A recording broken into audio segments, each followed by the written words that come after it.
Hello. आ, जैसा कि Lucy Suri चल रही है आपकी, और द लूसी पोयम के मैंने 3 पोयम आप लोगों को पढ़ा दी है। ठीक है। Stage fits of passion have I known. She dwelt among the untrodden men ways, not men ways, और I travel among unknown men. ये 3 पोयम मैंने पढ़ा दी है द लूसी पोयम के बीच में। और इसी में आपकी 3 years से ग्रीव इन सन एंड शार भी आती है। 3 years से ग्रीव इन सन एंड शार। इस पोयम को इंडिविजुअली भी बहुत फोकस किया जाता है। ठीक है। इस पोयम को इंडिविजुअली भी फोकस किया जाता है। ऐसा नहीं है कि द लूसी पोयम पूछ लेगा Lucy poem by William Wordsworth और कब पब्लिश हुई कब ये तो क्वेश्चन एक बनता ही है। लेकिन 3 years she grew in sun and star, इस पर भी अलग से पोयम को अलग से अटेंशन दिया जाता है। इसी तरह से आपकी एक पोयम और strange fits of passion have I known, इसको भी अलग से अटेंशन दिया जाता है, तो इसे अलग से भी क्वेश्चन पूछा जाता है। ठीक है, इसको आप ध्यान रखिएगा, बहुत इंपॉर्टेंट पोयम है। और आपका द लूसी पोयम की जो 5 पोयम्स है उसमें ये आपकी बहुत ही important poem, it's very important poem. इसके बारे में थोड़ा सा देखिए। ये कंपोज हुई थी 1798 में। ठीक है।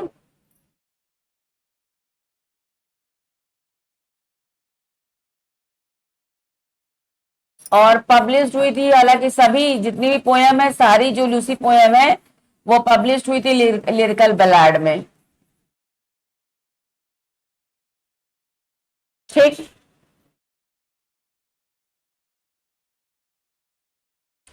इसके बारे में थोड़ा सा पोयम के बारे में जान लीजिए।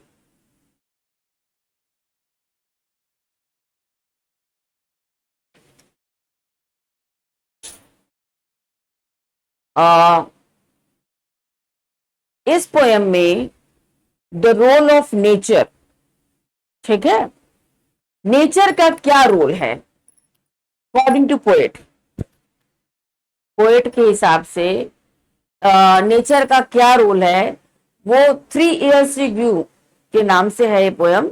पूरा टाइटल पूरा जो फर्स्ट लाइन है 3 years रिव्यू इन सन एंड शार। ठीक। तो पोयम का तो नेम 3 years रिव्यू ही है, लेकिन इस पोयम में ये दिखाया है यहाँ पर पोएट ने कि किस तरह से नेचर जो है एक इंसान को किस तरह से डेवलप करती है, या उसको डेवलप करने में उसका क्या रोल है, वो नेचर के किस पार्ट से क्या लेता है। ठीक है। पोएट क्या के हिसाब से एक मैन एक वुमेन, यहाँ पे यहाँ वुमेन को लिया है वो और बात है, और वो वुमेन कोई और नहीं लूसी है। यहाँ एक इमेजिनेशन पोएट ने किया है कि एक लड़की एक बच्ची जिसे नेचर अडॉप्ट करे, नेचर ले, तो वो नेचर से क्या क्या सीखेगी और वो क्या क्या चीजें उसके अंदर होगी, क्या क्वालिटीज उसके अंदर होगी, वो सारी चीजें को पोएट ने इमेजिन किया और इस पोएम में उसको स्टेप बाय स्टेप बताने की कोशिश की क्या क्या लिया। और मैं पहले ही बता देना चाहती हूँ, इस पोएम में लास्ट में पावर ऑफ नेचर को भी शो किया है।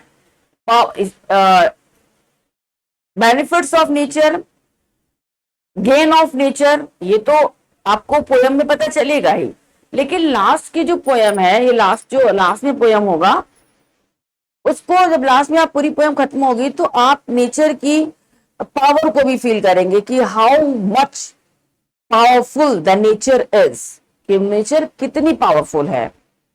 वो किस रूप में पावरफुल है मैं अभी बीच में आपको बताती जाऊंगी, आप तभी समझ पाएंगे। ठीक है। I hope you have already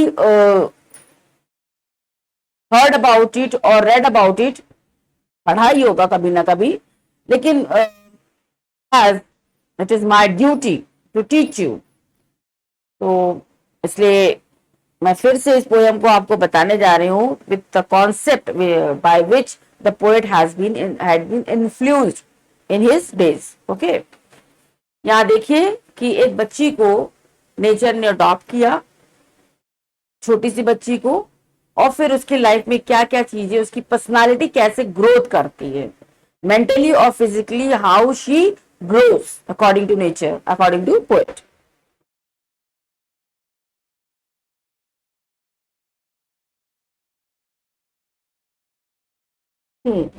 यहाँ पोएट कह रहा है कि नेचर बोल रहा है, this line is by nature. ठीक। 3 years she grew in सननसार, 3 साल तक वो पली बड़ी। इन सननसार, सननसार का मतलब क्या आता है, नेचर की वादियों में सूरज, चांद, तारे, पानी, बरसात, 3 साल तक अलग अलग जो मौसम है।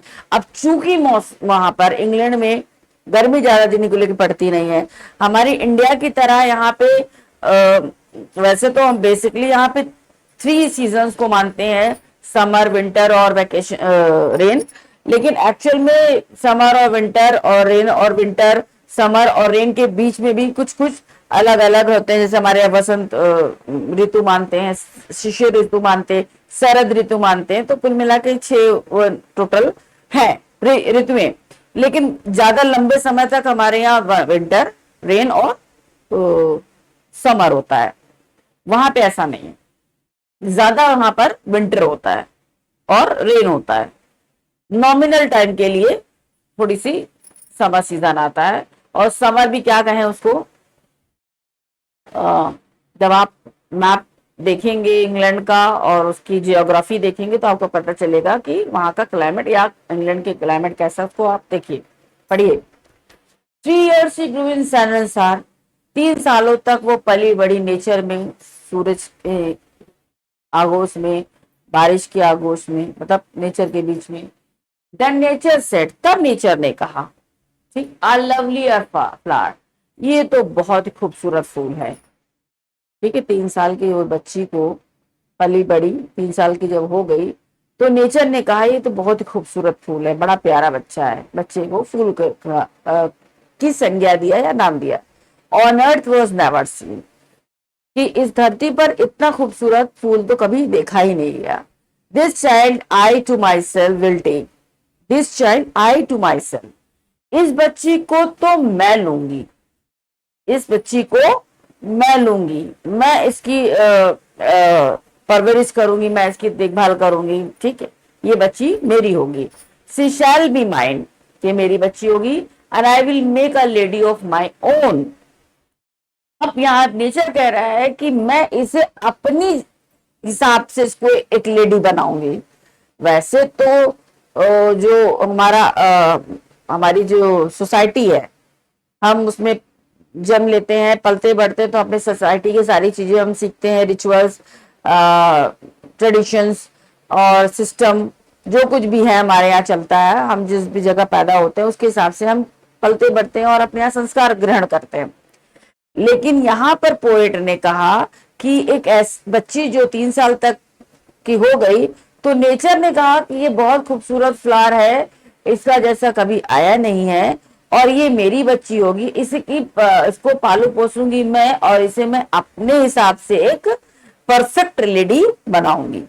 जब बड़ी होगी तो उसके अंदर एक परफेक्ट लेडी होगी, मेरी लेडी होगी। ठीक, मेरे हिसाब से होगी। क्या क्या होगा ये इसमें देखिए पोएम में। Myself will to my darling be, both law and impulse, and with me, the girl in rock and plain, in earth and heaven, in glade and bower, shall feel an overseeing power to kindle or restrain. Myself will be my darling bee. मैं खुद ही इसकी बहुत प्रिय होंगी। ये मुझे बहुत प्रिय होगी है जैसे है, मैं खुद इसके लिए बहुत प्रिय होंगी। जैसे नेचर को ये बहुत प्यारी लगी, डार्लिंग लगी, तो नेचर का कहना है कि मैं भी इसको बहुत डार्लिंग लगूंगी, बहुत ही प्रिय लगूंगी। वो लॉ एंड इम्पल्स, मैं इसे कायदे कानून को भी सिखाऊंगी।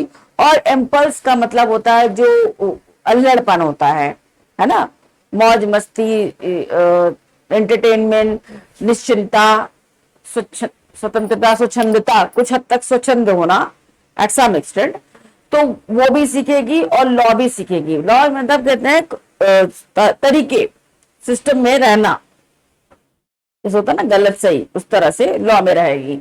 तो डिसिप्लिन रहेगी। And with me the girl, ये लड़की मेरे साथ। इम्पल्स भी रहेगा इसके अंदर और लॉ भी रहेगा, मीन्स ये कायदे कानून में भी रहेगी और एंजॉय भी करेगी। ठीक। इन रॉक एंड प्लेन, और ये पहाड़ों में भी जाएगी और प्लेन में भी रहेगी, मतलब नेचर के बीच रहेगी। तो ये पहाड़ों में भी खेले कूदेगी, घूमे फिरेगी, और प्लेन यानी समतल मैदान में भी रहेगी। इन अर्थ एंड हेवन, और अर्थ पे भी रहेगी और हेवन में भी रहेगी। अब यहाँ पर हेवन क्या है, यहाँ हेवन को हमारे हिंदू मेथोलॉजी के हिसाब से स्वर्ग बोलते हैं, जिसको हम लोग देखा नहीं, मरने के बाद दिखने को मिलेगा। यहाँ पे हेवन का मतलब ये है, अर्थ यानी नीचे जहां पर इंसान रहते हैं, जो अपने घर मकान बनाकर, और हेवन वो जो आपका माउंटेन एरिया है जहां पर नेचर की सारी खूबसूरतियां हैं वहां पर। ठीक है। In glad and bower, in glad and bower मतलब बहुत खुशी खुशी खुशी, और बॉवर मतलब बहुत झुकाव के साथ। Shall feel an and overseeing power to kindle और रेस्ट्रेंट, और वो महसूस भी करेगी ओवर सीइंग पावर, वो पावर, वो शक्तियां जो मेरी हैं, जो उसे कहीं किंडल करेगी, कहीं उसको काम करने का तरीका से, और कहीं उसको रोकेगी नहीं। जो मेरी पावर है, जो नेचर की पावर है, वो उसे कहीं ना कहीं काम करने का तरीका बताएगी, और कहीं उसको रुकने का यानी कहाँ रुकना है ये भी बताएगी, रेस्ट्रेन करेगी। She shall be sportive as fawn that wild with glee across the lawn or up the mountain spring, and hers shall be the breathing balm, and hers the silence and the calm of mute insensate things. अब यहाँ और quality बताएगी, और क्या nature से quality मिलेगी उसको, और मुझसे क्या क्वालिटी मिलेगी। She shall be sportive as form, वैसे ही वो खेले कूदेगी जैसे फॉन कूदता है, जैसे हिरण का बच्चा होता है उस तरह से वो कूदे फानेगी, इंजॉय करेगी, स्पोर्टिव रहेगी। दैट वाइल्ड विद गी अक्रॉस द लॉन, और वो किस तरह से घी की तरह वाइल्ड भी होगी, जंगली भी होगी, उसके अंदर जंगलीपन भी होगा जो नेचर की होती है लॉन में, जमीन पर। ठीक। और ऑन द माउंटेन स्प्रिंग, और जो माउंटेन से जो नदियां बह रही हैं, स्प्रिंग बह रही हैं वहां पर। And her shall be the breathing balm, और her shall be the breathing balm यानी उसका छूना भी एक बाम की तरह होगा, एक मलहम की तरह होगा, इतनी सॉफ्ट होगी।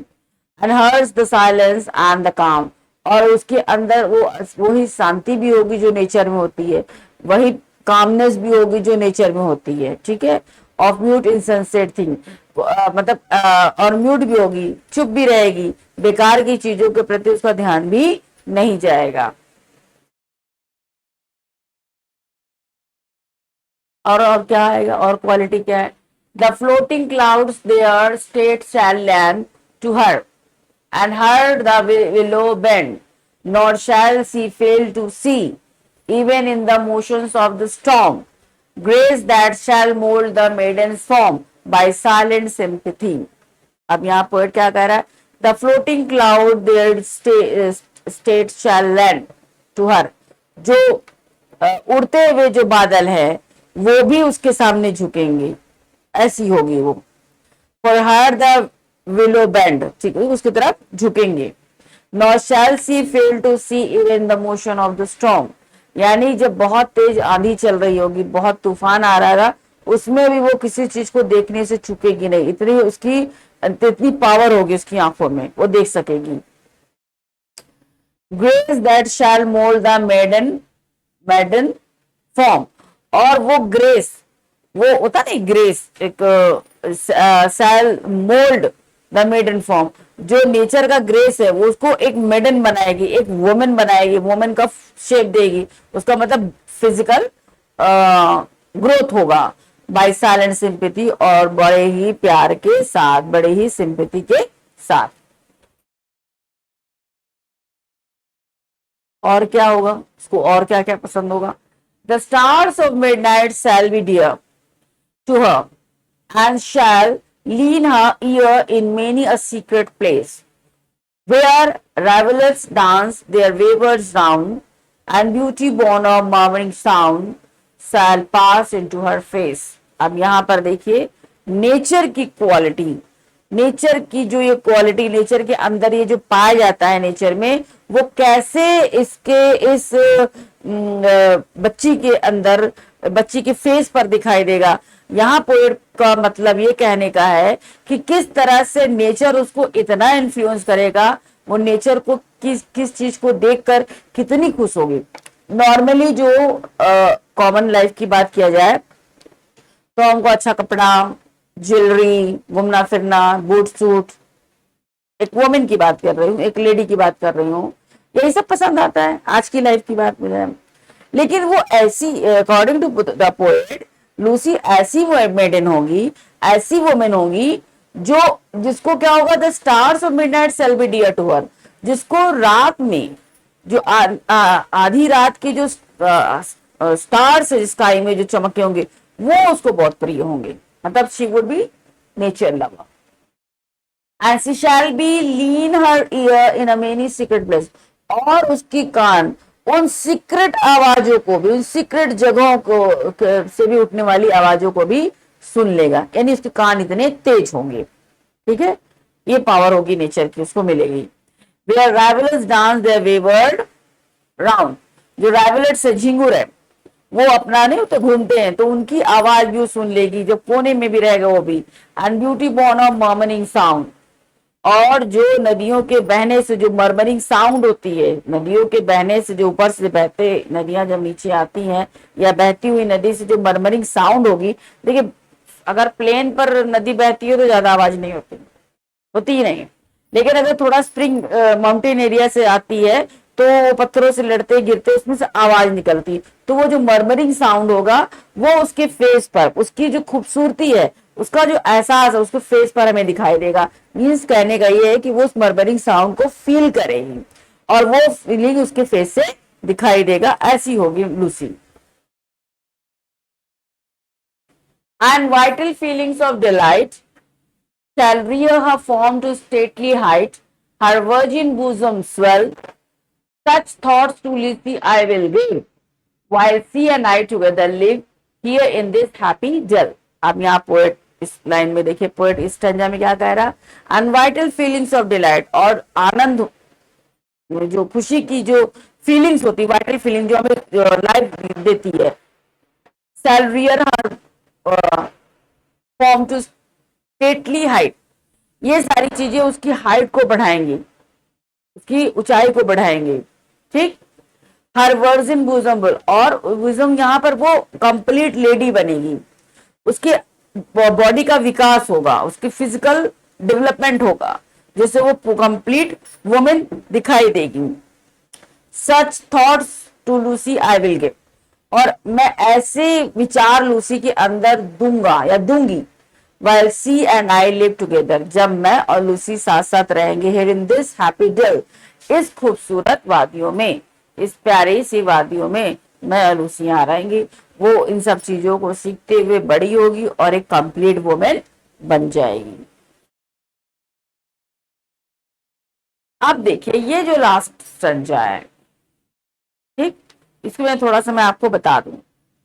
पूरी पोयम में, पूरी पोयम के हर स्टैंजा में पोएट ने ये बताया है कि किस तरह से नेचर एक बच्ची को एक लेडी बनाएगी, और उस बच्ची के अंदर नेचर से क्या क्या गुण उसको मिलेंगे, और वो कितना डिवोटेड होगी नेचर के प्रति।